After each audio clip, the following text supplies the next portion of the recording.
마귀들의 교리로 무장된 베레아 일파. 성경대로 믿는 사람들 2001년 5월호. 성경의 다른 주제들과 마찬가지로 마귀론에 대한 부분도 매우 중요한데, 그것은 성경 전체가 하나님의 진영과 마귀의 진영이 싸우는 영적 전쟁을 묘사하고 있기 때문이다. 인간 창조 이전부터 하나님에 대해서 반기를 들었던 마귀는 역사 이래로 수많은 세력들을 일으켜 하나님의 진영에 지속적인 공격을 해왔다. 때로는 마귀가 직접적으로 공격하기도 했으나 대부분은 그의 수하에 있는 여러 사람들을 통해서, 또는 그가 부리는 마귀들 혹은 악령들을 통해서 공격한다. 따라서 마귀의 세력에 관한 부분들을 자세히 알지 못하면 쉽사리 당하게 되는 것은 당연하고, 심지어 마귀의 편에 서서 싸우면서도 하나님의 일을 한다고 생각하는 것이다. 그 중에서 마귀들 또는 악령들에 관한 부분은 민감하면서도 많은 오해를 불러일으키는 주제이다. 그도 그럴 것이 구원받은 성도들에게나 구원받지 못한 자연인들에게 개별적으로 접근하여 그의 정신 상태를 혼미하게 만들고, 심지어는 육체에도 압력을 가하여 특별한 현상을 연출하고, 또 그러한 마귀들이 물러나는 것도 매우 특별한 신비적 현상을 동반하기에 아무래도 두드러지게 관찰될 수밖에 없을 것이기 때문이다.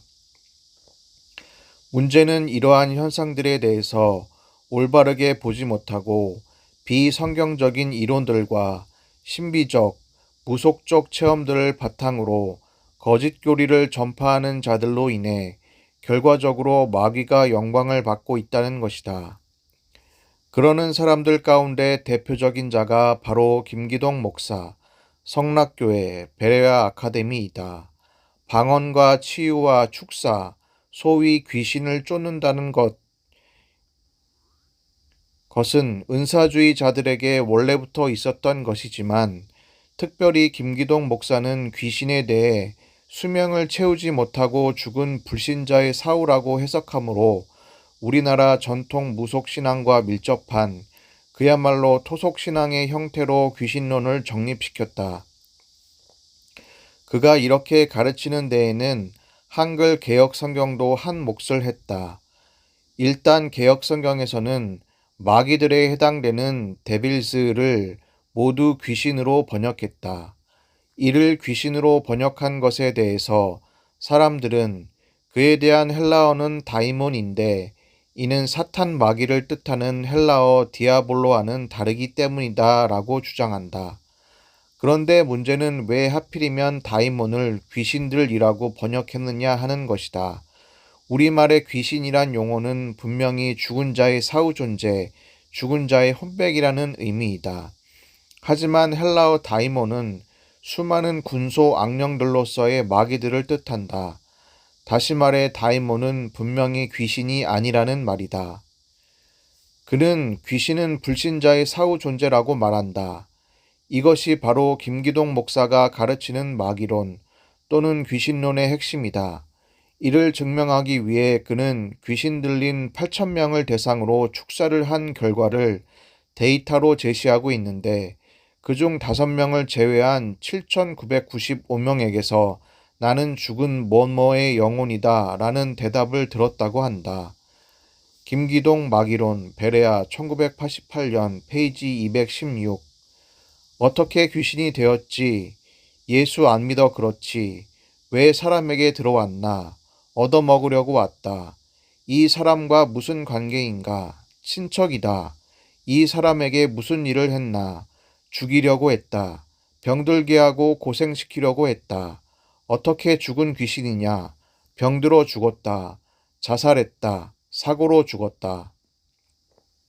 이러한 내용을 보면 일련의 체계를 잡을 수 있는데, 그것은 귀신은 반드시 수명을 다해 죽지 않고 사고로 죽었다는 것, 귀신은 주로 자기가 아는 사람에게 들어간다는 것, 귀신은 그 사람을 죽이거나 괴롭힌다는 것 등이다. 수명을 다하지 않고 죽었다는 것은 창세기 6장 3절에서 그래도 그의 날들이 120년이 되리라는 말씀을 증거로 드는데, 즉 인간에게 주어진 수명은 평균 잡아 120년인데 그 수명을 다하지 못하고 죽은 사람은 그 수명을 다 채우기까지 귀신이 되어 세상을 떠돌다가 흑암으로 들어간다는 것이다. 그러나 120살까지 사는 사람이 얼마나 있는가?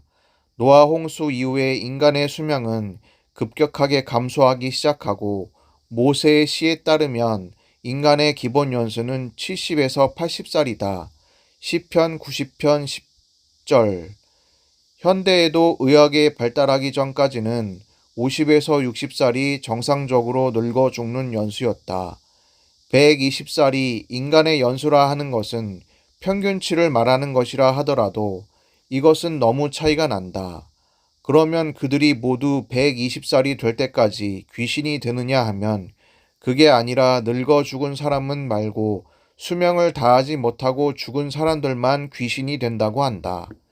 그러면 창세기 6장 3절에서 120년이라는 말씀은 무엇인가? 그것은 하나님께서 홍수의 심판을 계획하신 후부터 홍수를 내릴 때까지의 기간, 즉 홍수 때까지의 유예 기간이다. 김기동 목사는 창세기 5장 32절에서 노아가 500세가 되어 아들들을 낳았고 홍수가 난 것이 노아가 600세 때니까 방주를 짓는 것이 120년이라는 것은 말이 안 된다고 하지만 어디 성경에 노아가 500세 때 하나님께서 경고하셨다고 말씀하셨는가? 창세기 6장 3절은 연대기적으로 5장 32절의 다음 사건이 아니다. 5장은 단순히 족장들의 연대와 족보를 기록해 놓은 것이고 6장은 그중 노아 때의 한 사건을 크게 기록해 놓으신 것뿐이다. 창세기 6장 3절은 분명히 하나님께서 심판을 구체화시키시고 120년 동안 유예 기간을 주셨다는 것을 말하는 것이다. 귀신론에서 이처럼 처음부터 오류를 범하고 있는 김기동 목사는 그 귀신들의 활동에 대해서도 질병을 야기시키는 것, 죽게 하는 것 등 고통을 주는 것이라고 말한다. 물론 성경에도 악령들의 역사로 질병에 걸린 경우들을 말씀한다. 하지만 모든 경우가 그런 것은 아닌데 김 목사는 모든 질병의 원인을 귀신으로 돌리는 것이다. 그렇다면 사도 바울도 질병이 있었으니 귀신 들린 것이고 고린도후서 12장 7절, 디모데도 위장병이 있었으니까 귀신이 들린 것이 된다. 디모데전서 5장 23절. 그러면 귀신을 쫓아야지 왜 포도주를 권했는가?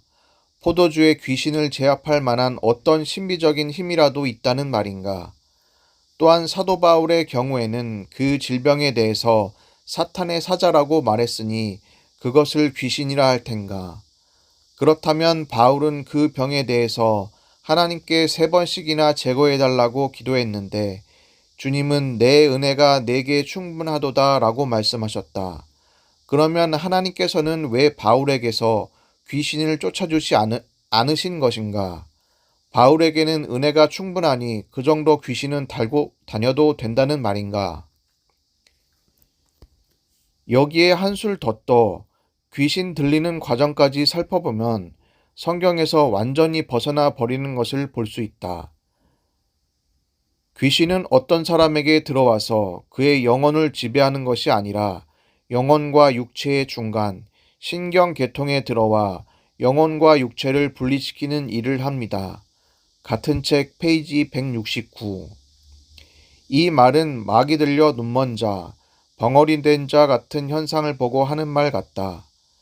즉 어떤 사람이 눈멀고 벙어리가 되었다면 눈먼 귀신이 들어오고 벙어리 된 귀신이 들어온 것인데 그들이 들어와서 눈을 멀게 하고 벙어리를 만드는 것이므로 그들이 신경계통에 작용을 한다고 말하는 것이다. 그러나 인간의 구조를 이렇게 본다는 것 자체가 성경을 크게 오해한 것이다. 성경에서 인간의 구조는 삼중적 구조, 즉 영과 혼과 몸이다. 데살로니가전서 5장 23절. 구원받은 사람의 경우 죽었던 영이 살아나 하나님과 교통하게 되며 혼은 자의식으로서 의지를 발휘할 수 있는 자기 자신이며 몸은 실제로 세상과 접하여 움직이는 부분이다. 그 외에 관절과 골수, 히브리서 4장 12절, 피와 살, 히브리서 2장 14절, 살과 뼈, 누가복음 24장 39절이라는 말도 있지만 이들은 모두 몸을 이루는 부분일 뿐이다. 이 구분에 따르면 신경계통도 몸에 해당되는 것이지 그의 말처럼 영혼과 육체의 중간이 아니다. 그런 말은 성경과는 전혀 관계없는 것이며 오직 마귀들의 교리에 미혹된 자들에게서 나온 이상한 이론일 뿐이다. 성경을 부정하는 과학자들은 인간의 모든 정신적이고 영적인 활동이 모두 뇌에서 나온다고 생각한다. 뇌는 사람을 통제하는 주요 기관이고 이 뇌에서 나오는 신경계통이 모든 인간 행동들을 지배하는데 이 뇌도 결국은 단백질 같은 물질들로 구성되어 있으므로 결국은 신경계통이 모든 것을 지배한다고 생각한다. 그들은 영적인 모든 현상들을 부인하고 물질적으로만 설명하려고 하는데 김 목사도 어느덧 성경을 거부하는 과학자들에 발맞춰 영적인 현상을 물리적 현상과 접목시키려는 시도를 하고 있는 것이다. 이렇게 일단 귀신이 들어오면 귀신은 그 사람의 신경계통에 작용하여 그 사람을 병신으로 만든 다음 그 질병으로 죽게 한다. 그러면 그 사람은 명이 다해 죽은 것이 아니므로 귀신으로 떠돌게 되는데 어쩌면 이렇게 우리나라 무속신앙과 똑같을까? 그 귀신이 다른 누군가에게 들어가면 자기가 죽은 상태, 즉 벙어리면 벙어리로, 소경이면 소경으로, 자살한 사람이면 자살하는 습관으로 그 사람을 만들어 버린다는 것이다. 이쯤 되면 전설의 고향을 보는 것 같다. 그래서 물에 빠져 죽은 귀신이 들어가면 물에 빠져 죽고 싶고, 불타 죽은 귀신이 들어가면 불에 들어가고 싶고, 맞아 죽은 귀신이 어떤 부인에게 들어가면 반맛 남편한테 얻어맞게 된다는 것이다. 이처럼 귀신이 들린 사람은 또 하나의 인격이 들어온 것이므로 그에게는 원래의 자아와 더불어 둘 이상의 인격이 공존하게 된다고 한다. 그래서 그는 둘 이상의 인격으로 인해 생각이 복잡해지고 갈등이 일게 되는데 예를 들면 원래의 자기 영혼은 교회에 가자라고 하지만 이 귀신은 교회에 가지 말자라고 말한다는 것이다.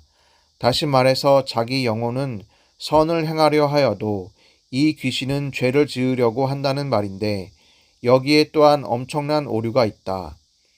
성경도 물론 내 안에 두 사람이 있다고 말하지만 그것은 옛사람과 새사람의 갈등 또는 겉사람과 속사람의 갈등이다. 겉사람은 육신으로서 나를 죄와 육신의 정욕으로 이끌려 하고 속사람은 성령으로 거듭난 영으로서 나를 하나님께 이끌려고 한다. 로마서 7장 21절부터 23절에서는 이 갈등을 죄와 죄의 법과 하나님의 법으로 설명한다. 죄의 법은 육신의 지체들 속에 있으며 하나님의 법은 속사람을 통해 따르게 된다. 이것은 또한 갈라디아서 5장 17절에서는 육신과 성령의 갈등으로 설명한다.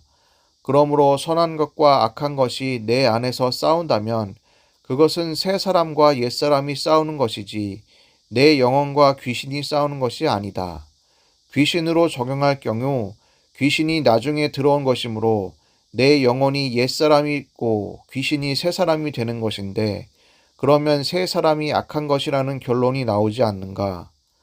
로마서 7장은 사도 바울이 자기 안에 있는 싸움을 설명하는 것인데 그러면 바울은 귀신과 내적 싸움을 싸우고 있었던 것인가? 그렇지 않다. 로마서 7장에서 바울이 싸운 것은 육신과의 전쟁이었다. 우리는 영적 전쟁이라 하면 주로 마귀와 싸우는 것만 생각하기 쉬운데 사실은 죄의 소욕을 이루고자 하는 육신과 싸우는 것이 우리 안에서 가장 빈번하게 발생하는 영적 전쟁이라는 것을 잊어서는 안 된다. 성경은 수없이 육신의 죄악된 요소를 지적하고 있지만 그 모든 것들을 귀신에게만 돌린다면 영적으로 상당히 허점을 보이는 것이며 바로 그 허점 때문에 악령들이 자기들의 존재를 감춘 채 귀신이라고만 속이는 것이다. 이와는 별도로 김기동 목사는 천사의 가변성이라는 희한한 교리를 전파한다. 즉 사람에게는 돕는 천사가 있는데 그 사람이 죄를 짓고 회개하지 않으면 그 천사가 변해서 미혹의 영이 된다는 것이다. 그 예를 열왕기상 22장 19절에서 23절에서 하나님께서 한 미혹의 영을 시켜서 아합을 속이는 장면으로 들고 있다. 그의 주장은 원래 그 미혹의 영은 아합을 돕는 천사였다가 아합이 돌이키지 않자 아합을 속이는 미혹의 영이 되었다는 것이다. 그러나 성경 본문은 한 영이 자원했을 때 하나님께서 허락하셨다고만 하셨을 뿐 그 영이 원래는 천사였다가 악령이 되었다는 말씀은 하지 않는다. 사실 사람마다 일정한 수호 천사들이 붙어 다닌다고 생각하는 것부터가 잘못된 생각이다. 히브리서 1장 14절에서는 천사를 가리켜 구원의 상속자들을 섬기는 영이라고 제시하지만 그것이 각 사람에게 해당하는 수호 천사라는 말은 성경 어디에도 없다. 천사는 필요에 따라 성도들을 도울 뿐이다. 더욱이 한 사람에게 붙어 있는 천사가 그 사람의 범죄의 정도에 따라 하늘의 영에서 지옥의 영으로 바뀐다는 것이 정상적인 설명인가? 하나님께서는 아합을 치시기 위한 계획을 가지셨고 그에 따라 거짓말하는 영을 보내시어 아합을 속이셨다. 그뿐이다. 하나님께서 선지자를 속이신다는 말씀은 에스겔 14장 9절에도 있지만 그것은 백성들이 마음에 죄를 품고 선지자에게 나올 때이다. 하나님께서는 죄를 짓는 자들은 계속해서 죄를 짓게 내버려 두신다. 그들이 회개하지 않고 지속적으로 죄를 지으면 그렇게 된다. 로마서 1장 28절.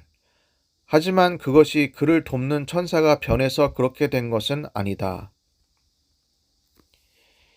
이처럼 베레아 일파는 귀신론의 근거를 철저히 그들의 경험에 둔다. 8,000명이 아니라 몇만 명을 통해 데이터를 얻었다 해도 마귀가 그 사람들을 속이지 못할 것 같은가. 귀신들이 솔직하게 자기들의 입장을 밝히니 그것을 믿어도 좋다고 누가 말했는가. 이에 대해 그들은 예수님께서 군대 마귀 들린 사람에게서 그 마귀들을 쫓아버린 사례를 제시한다. 마가복음 5장 2절부터 13절. 그러나 이것은 예수 그리스도의 권위 앞에 마귀들이 떠는 것을 보여주는 사례이다. 이 외에 다른 사도들이 마귀들을 쫓을 때 마귀들과 대화하는 것을 본 적이 있는가? 예수님께서 언제 누구에게라도 마귀와 대화하라고 말씀하신 적이 있는가? 오히려 마귀들과 대화하려는 자들, 초혼하여 대화하려는 마법사들에 대해서 가증히 여겨 죽여버리라고 말씀하셨다. 지금 귀신을 쫓는다고 하는 자들은 일종의 영매들이다. 영매들이 귀신을 쫓는 장면을 보았는가? 그들도 귀신에게 누구냐고 물어보고 주문이나 어떤 의식을 통해 귀신들을 쫓아버린다. 지금 베레와 일파가 하는 일들은 그 마법사들과 똑같다. 단지 외치는 이름이 예수 그리스도일 뿐인데 모든 방법이 마법사들과 같으면서 이름만 달리 외쳤다고 해서 그 행위가 불법이 아니라고 말할 수 있는가? 사도행전 19장 13절부터 15절. 그들이 귀신들이라고 말하는 것은 실상은 죽은 자의 혼백이 아니라 마귀들이다. 더러운 영들, 악령들이라고 말해도 좋다. 마가복음 5장 12절부터 13절은 그 더러운 영들을 곧 마귀들이라고 말한다. 물론 이 마귀들은 유일한 존재인 사탄 마귀가 아니다. 하지만 그들은 마귀의 수하에 있는 존재들로서 그 마귀의 일을 행한다. 그래서 그들을 마귀들이라 부르는 것이다. 마귀는 분명 능력 있는 존재이지만 하나님처럼 무소부재하지 않기 때문에 동시에 여러 장소에 있지 못한다. 그러나 동시에 마귀가 여러 곳에서 역사하는 것과 같은 것은 마귀들이 바로 그 마귀의 일을 여기저기서 하고 있기 때문이다. 성경에서 마귀 들려 벙어리가 됐다 하면 어떤 마귀가 그를 벙어리 되게 한 것이다. 미혹의 영이라 하면 어떤 마귀가 그를 미혹했다는 것이며, 점치는 영, 사도행전 16장 16절이라고 하면 점치다 죽은 귀신이 아니라 어떤 마귀가 그 소녀를 점치게 했다는 것이다. 음행의 영이라 하면 간음하다 죽은 자의 귀신이 아니라 사람들을 우상숭배와 음행으로 이끄는 더러운 영일 뿐이다. 심지어 마귀들은 거짓 교리, 마귀들의 교리를 퍼뜨리기도 한다. 디모데전서 4장 1절. 그러나 이러한 마귀들은 귀신들이 아니다.